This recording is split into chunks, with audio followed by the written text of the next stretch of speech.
to introduce the next speaker. Dr. Senellart is a researcher at the Laboratoire de Photonique et Nanostructures and a professor of the École Polytechnique in Palaiseau, France. Her field of research is cavity quantum electrodynamics with semiconductor quantum dots. Among the multiple awards she has received, she's a laureate of the IX Core Foundation. She has received a silver medal of the CNRS in 2014. She has been elected an OSA Fellow in 2018. Also, she has founded a company which offers digital niche quantum technologies. Today, she's going to present us a talk about pure quantum light generation in the solid state. Dr. Senellart, the floor is yours. Thank you, Viviana, for the introduction. Is the sound okay? It's working fine? Yeah? So thank you for this kind of introduction. It's my pleasure to be here. I would like to thank you for this great virtual workshop. As I was telling you during the break, I think it's one of the best platforms I've been to since the crisis started to do a virtual conference. So I really enjoyed the 3D landscape here. So my lab is the Center for Nanoscience and Nanotechnology. It's a joint CNRS University Paris-Saclay unit. And in my group, very similar to what Kai Müller discussed, we try to fabricate devices to generate and manipulate pure quantum light with solid-state systems, semiconductor devices mostly. So as a very basic motivation, I mean, clearly quantum light is needed for quantum communication, which is the title of this session, be it for quantum cryptography, if you want to perform high rate or long distance QKD, for quantum network, either if they are based with memories or on measurements, and also for remote quantum computing to have a blind access to the computer. So in this talk, I will discuss mostly single photons, although we also work on generating entangled photons, etc. And if you want to define what would be the ideal single photon source, I would start like this. We will need a source that emits light pulses. In each pulse, we have at most one photon. And if ideally, we would like to have absolutely always one photon, but this is completely idealistic. Whenever we have loss, we have 0 photon, just vacuum. So the first metric is the probability to have 1 photon per pulse, and this is what we call the brightness. Like Kai already introduced it in the first session this morning, for most applications, we want indistinguishable photons so that we can exploit the quantum interference that takes place when 2 indistinguishable particles arrive on the beam splitter and exit jointly in the 2 outputs of the beam splitter.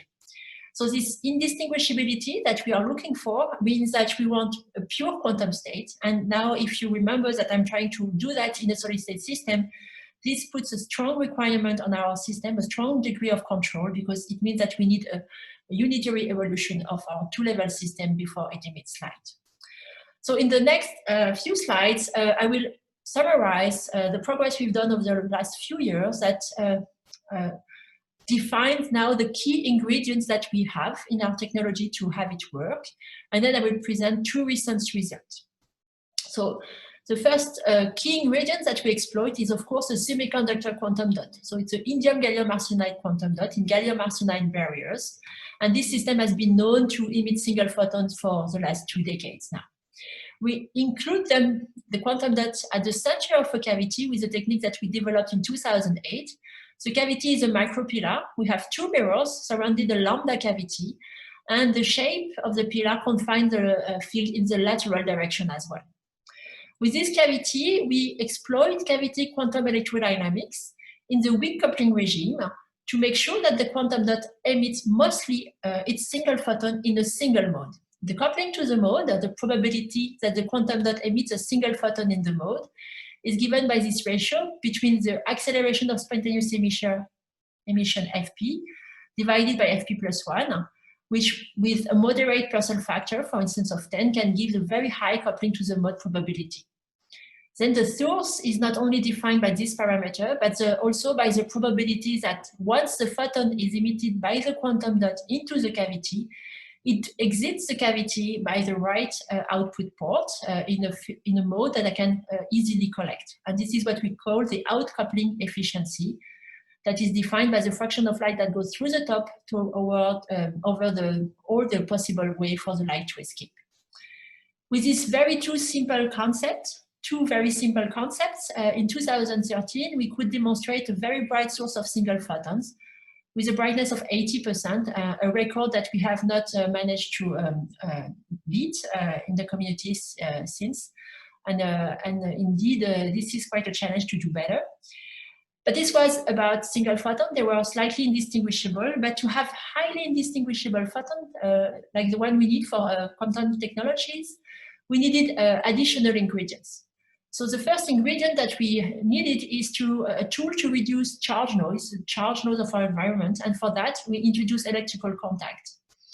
So we still have the dot, we still have the micropillar here, but we keep 1D ridges, and this connects to a bigger frame where we can electrically contact our device. And then we introduce the quantum dot in the diode structure so that when we apply a bias, we can sweep away all kinds of charges that would like to stay around the quantum dot otherwise. The second ingredient that we had to introduce in our system is to implement coherent control to have a unitary excitation scheme to have the highest indistinguishability possible. So this sounds not so difficult for an atomic physics point of view, but for a solid-state system, when you have a very focused light on a tiny microstructure, it's not so easy, but it was done repeatedly now in the last decade. And these are Rabi oscillations that we implemented of such a device in 2016, where we could show that we need a very low photon number to reach pi pulse here, and the damping of the oscillation here is just limited by the spontaneous emission. So it's the damping of the oscillation that we actually like. The last ingredient that we needed to have highly indistinguishable photons is to reduce photon decoherence. And again, we found out that using cavity QED, we can do that. As you may know, solid-state emitters can emit at their intrinsic frequency, a very narrow emission, but also in the sideband emission where the quantum dot emits photons while absorbing or emitting a photon. And in this work, 3 years ago, we could tremendously reduce the fraction of a sideband emission and show that we can actually, thanks to cavity QED, have a very high degree of indistinguishability. So with all these ingredients, and I should say as a community, we have made tremendous progress in the last, say, 5 years, and bringing the quantum dot sources to a level of being very attractive for quantum applications. We basically showed that we could gain a factor of 10 increase in terms of brightness for the same quality of the source as for the standard parametric down conversion sources that have been used widely for optical quantum technologies. The brightness of the source that we have demonstrated was around the 10 to 30% range, and this factor of 10 gain means that for each photon we gain a factor of 10, means that if you consider the number of qubits, this is an exponential gain that you can have to speed up your optical quantum computation, for instance. And we were very happy to see that this is exactly what they did in the group of Zhang Weipan and Chaiyang Lu at the end of last year, where they could demonstrate a boson sampling with 20 input photons, thanks to a quantum dot source in the micropillar cavity. Okay. So, however, the sources that we have are still not ideal. The efficiency I was presenting, I was still limited to the 20, 25, 30% range. So we are really thinking to how to get higher performances. And surprisingly, to do that, we went back to solid-state physics, really doing solid-state physics. And we found out that we can actually exploit the quantum dot natural asymmetries and exploit the photons to strongly improve on the efficiency of the source. As you will see, we have gained a factor of 2 to 3 in terms of brightness by doing that.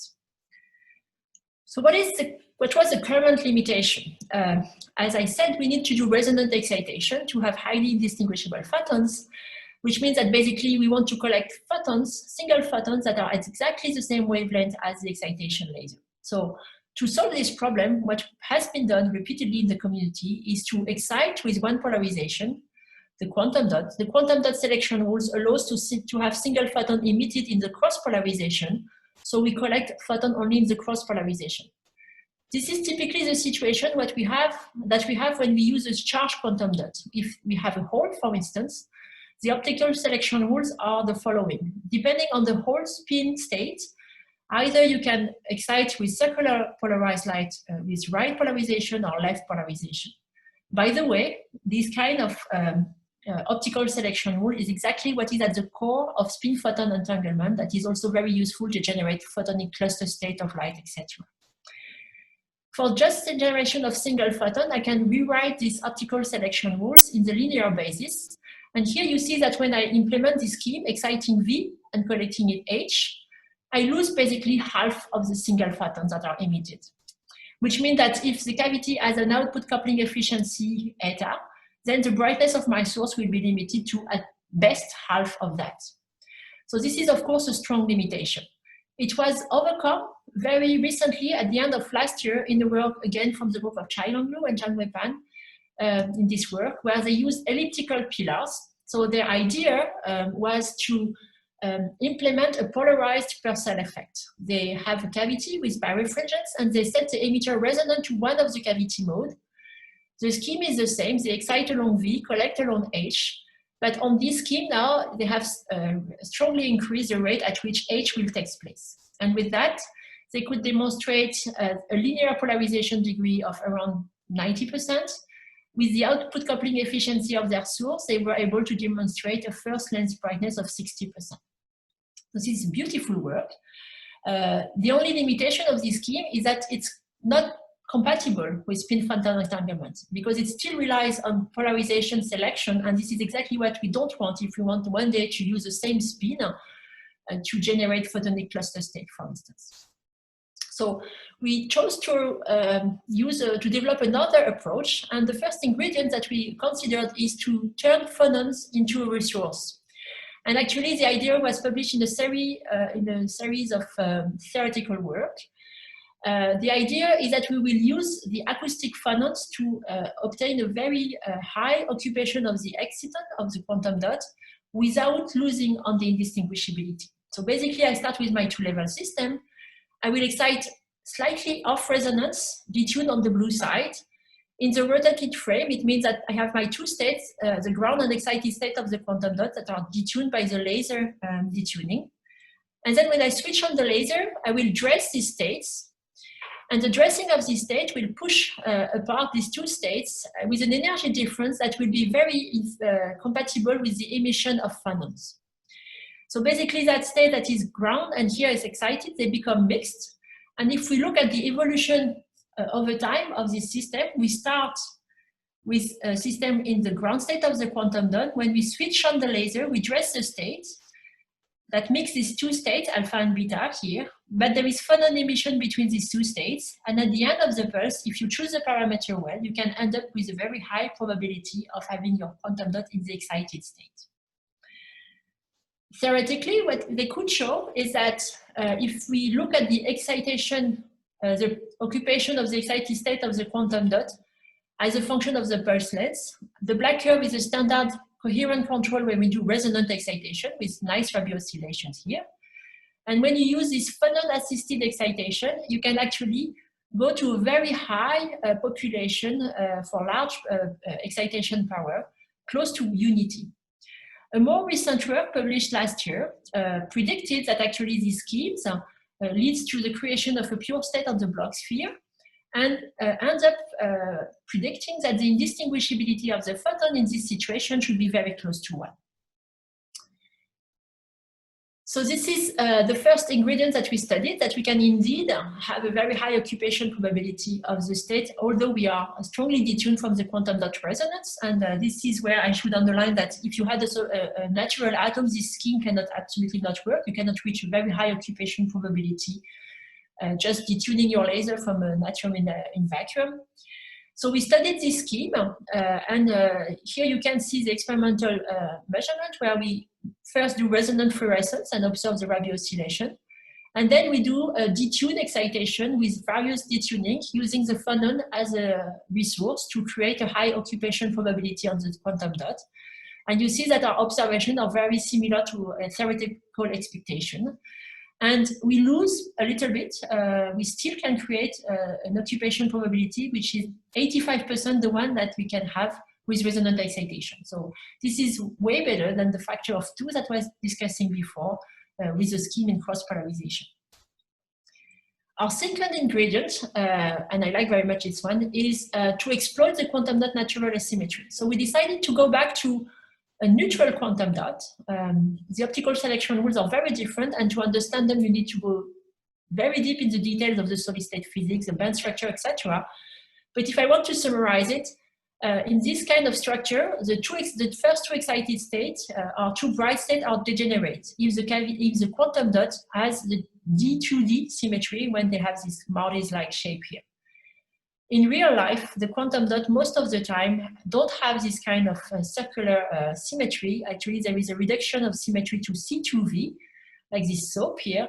And this leads to two split states that have linear polarization selection rules. And this is what we have measured here on one of these neutral quantum dots using the LA excitation scheme, the phonon-assisted excitation scheme. Here is plotted the intensity of the emission as a function of the excitation angle, that is the same as the collection angle. And you see this beautiful flower that actually shows two dipoles that are almost orthogonal. So this is the second ingredient of our scheme. Instead of exciting a charged quantum dot, we excite an uncharged quantum dot that is naturally asymmetric.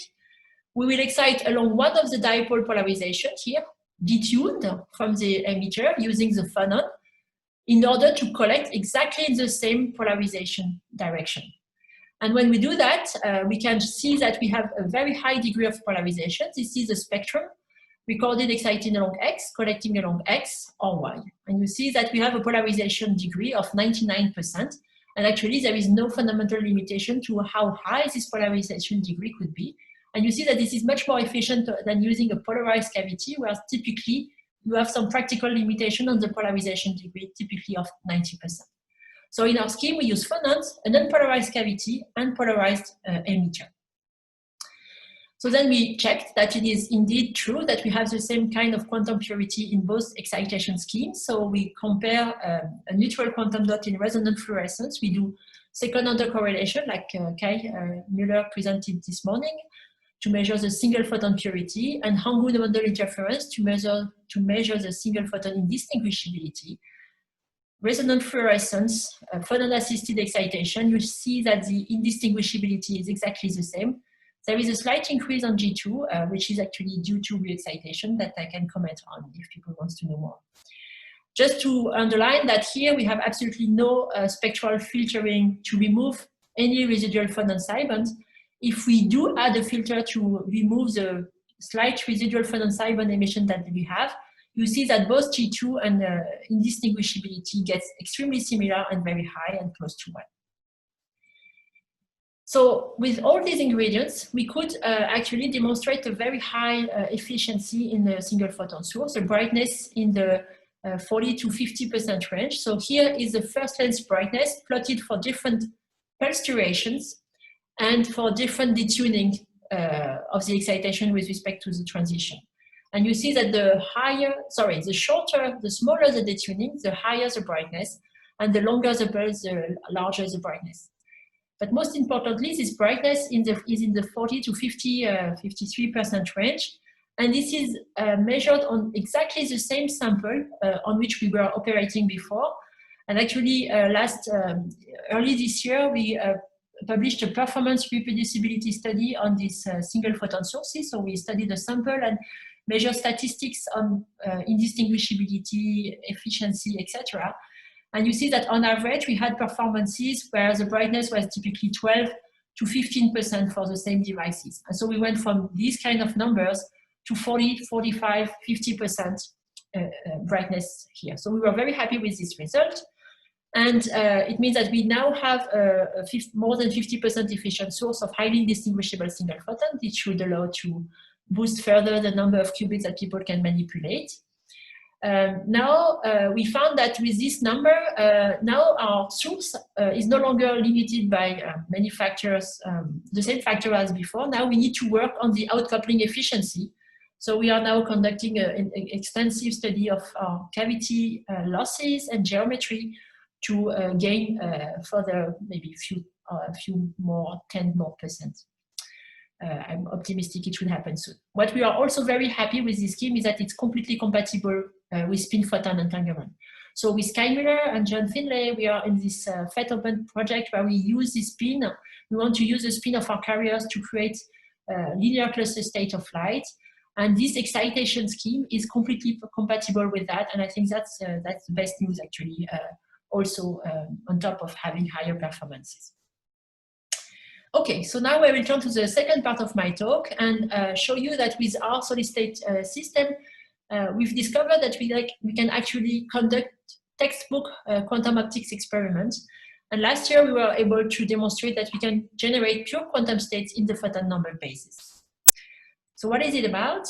When I was discussing before the brightness of the source, I had this sketch where I have pulses with 1 or 0 photons, depending, randomly having that. In such a scheme, basically, I represent a situation where in the photon number basis, I have a density metric, a statistical description of my field.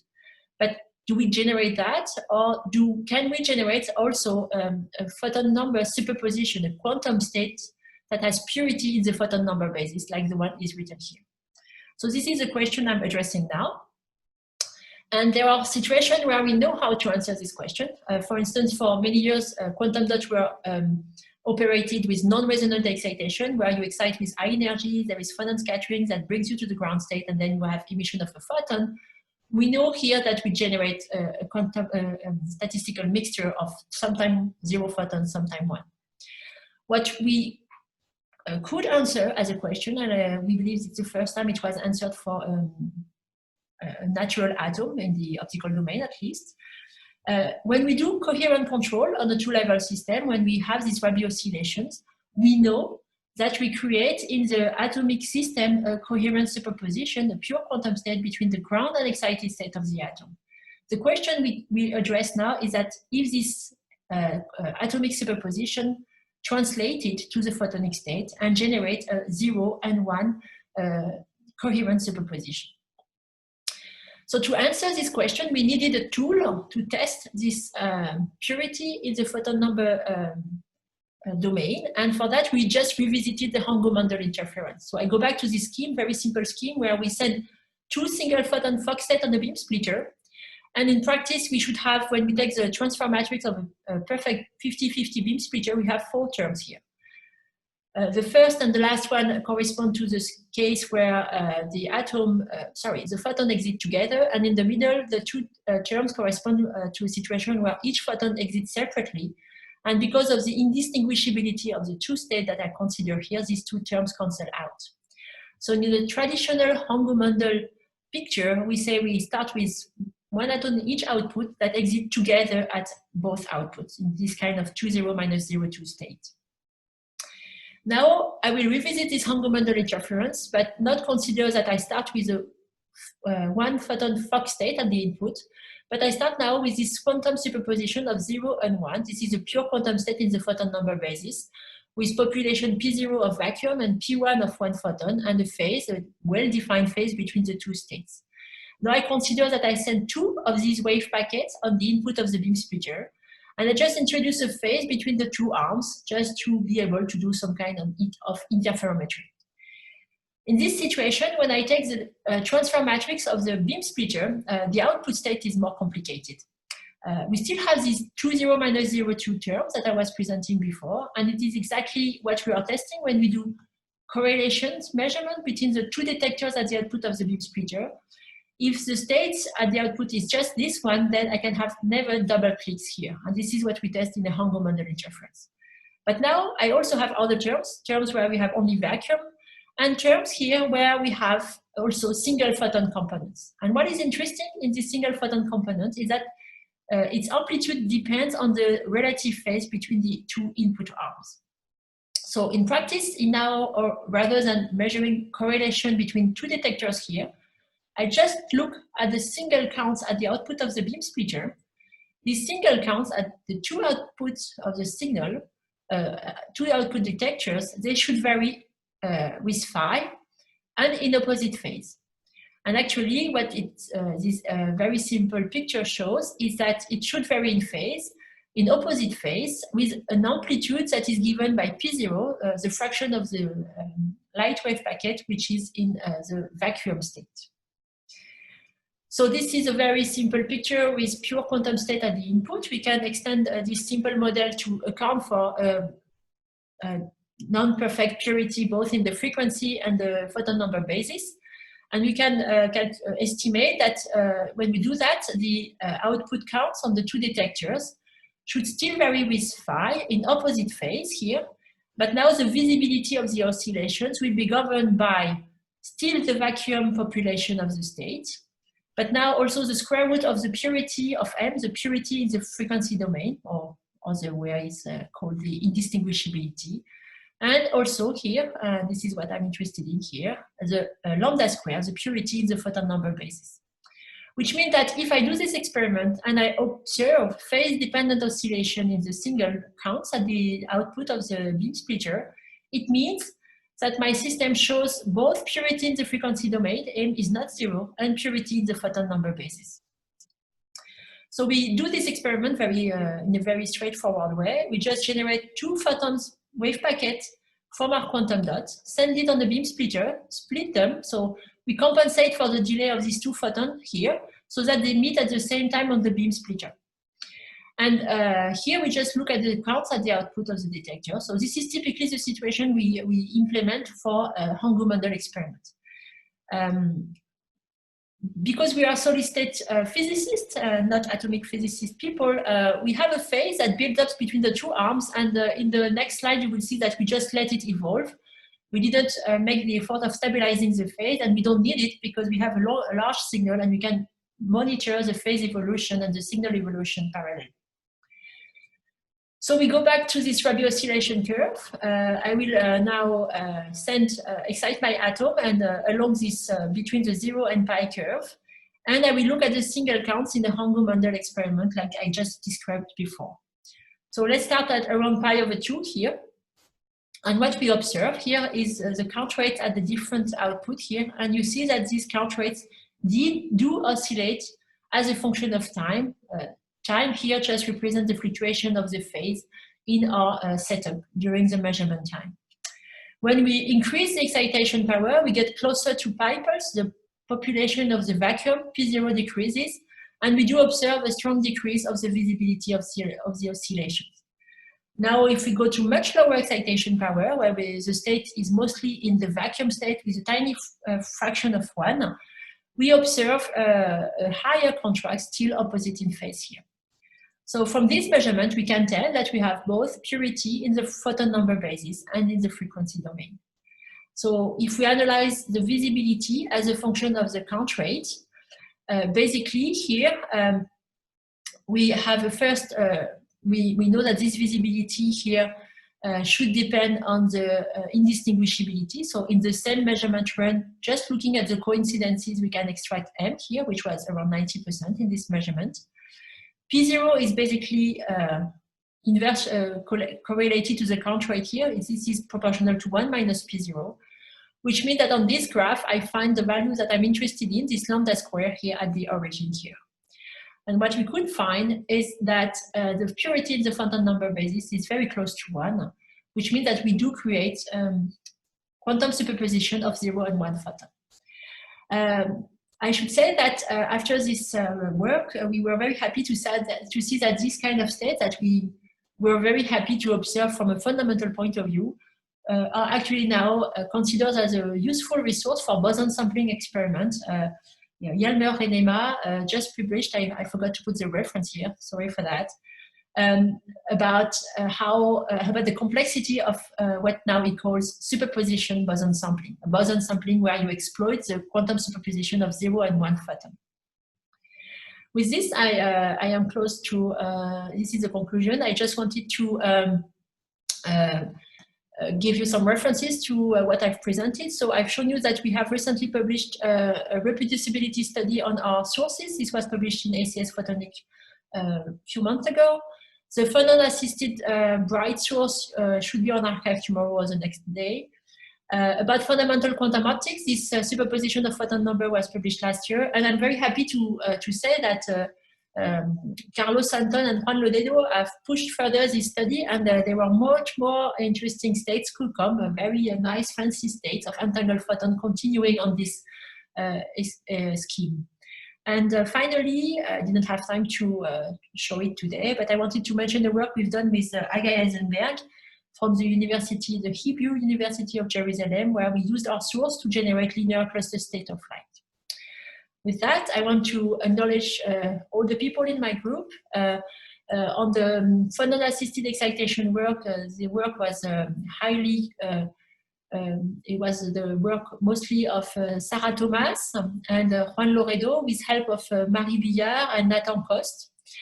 On the photon number superposition, the two main actors were Juan Loredo and Carlos Santon.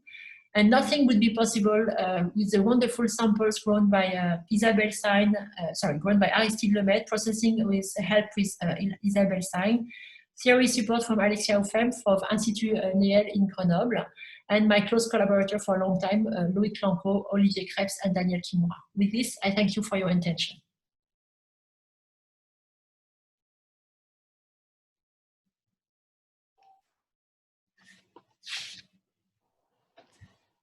Okay, thank you very much for that beautiful talk.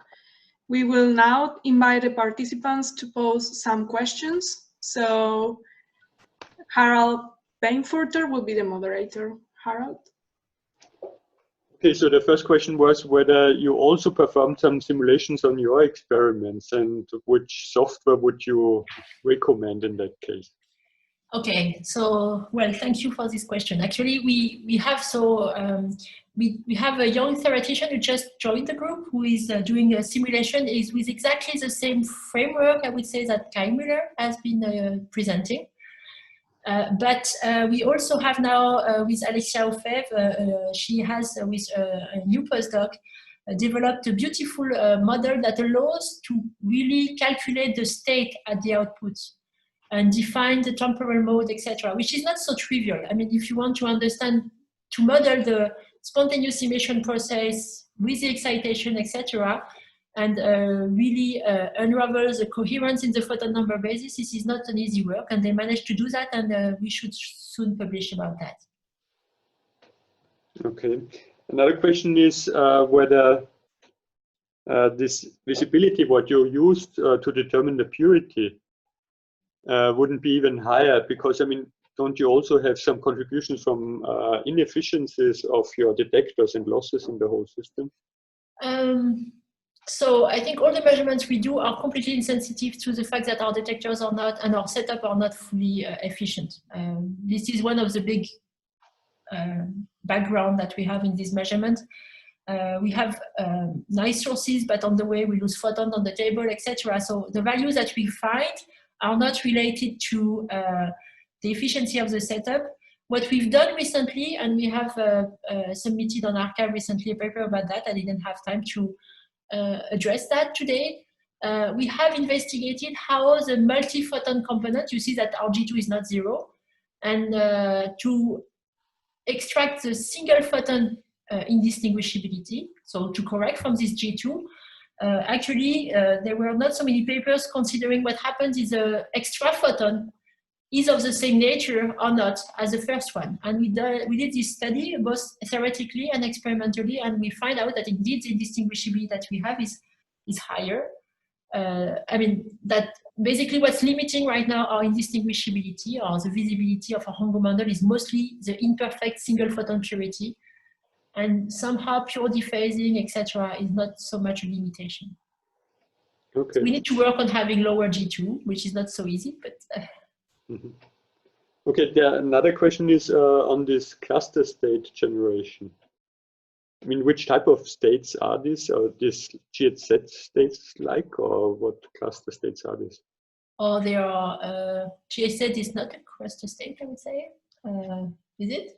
Wow. So we go up to 4 photons, and they are linear cluster state. I didn't prepare a slide, I have them somewhere about that.